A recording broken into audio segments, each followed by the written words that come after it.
you are not owner of your house. Real owner of your land and your house is the government.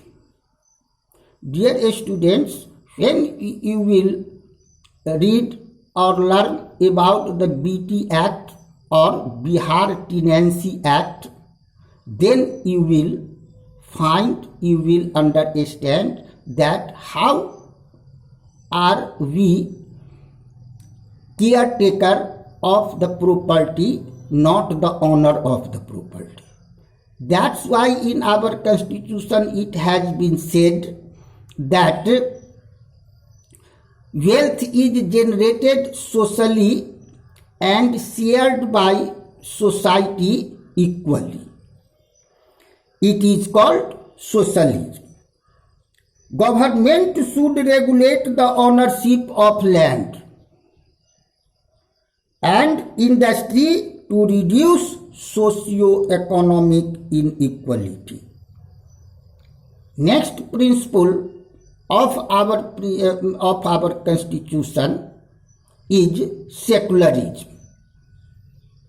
Secularism means citizens have complete freedom to follow any religion that they wish. No one can pressurize the Indian people to follow a certain religion. But there is no official religion. Secularism means there is no official religion. Government treats all religious beliefs and practices with equal respect or equally. That is called secularism. Next principle of our constitution is democracy. Our India is a democratic country. It means a form of government where people enjoy equal political rights, elect their rulers, and hold them accountable. It means democratic country means a form of government where people enjoy equal political rights. They elect their rulers. They hold them accountable. The government is run according to the basic rules of constitution. Next, republic means the head of the state should be elected by elected persons and not a hereditary position. Justice. Next principle is justice. Citizens cannot be discriminated on the basis of birth, on the basis of caste, on the basis of religion, on the basis of sex, on the basis of gender, etc. Social inequalities have to be reduced. That is justice. Government should work for the welfare for all, not a certain or particular community or particular caste, particular religion or particular religious groups. That is called justice. Liberty. Next principle of our constitution is liberty. It means there are no unreasonable restrictions on the citizens in what they think, how they wish to express. It means they, as they wish, they can express their views freely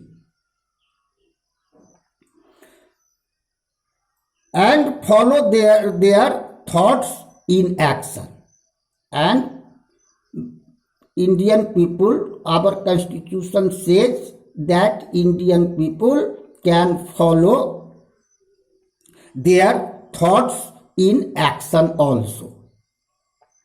Next, equality. Equality is the soul of our constitution.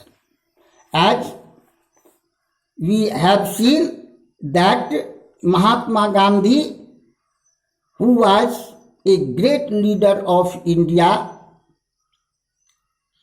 although he was not the member of the Constituent Assembly, but he emphasized on the equality and harmony and free from slavery. That's why equality, all are equal before the law. Equality means all are equal before the law. The traditional social inequalities have to be ended. The government should ensure equal opportunity to all. Next, fraternity means brotherhood. All of us should behave as if we are members of the same family. No one should treat a fellow citizen as inferior. It is called fraternity. Means we must know that we are members of the same family. We should not treat any person, any fellow citizens as inferior or superior. Thus, they are the guiding values of the Constitution. Dear students, sometimes a question is asked that what are the guiding values of the Indian Constitution? Then you can say that the important guiding principles or guiding values of the Indian Constitution are as follows. They are sovereignty, socialism, secularism, democratic, republic, justice, liberty, equality, fraternity, etc. Thus, we see that they are the guiding values of our Constitution, which are included in the preamble of the Constitution. Dear students, we will discuss in next class about the institutional design of the in our Constitution. All these values have been merged in the institution. All the political institutions run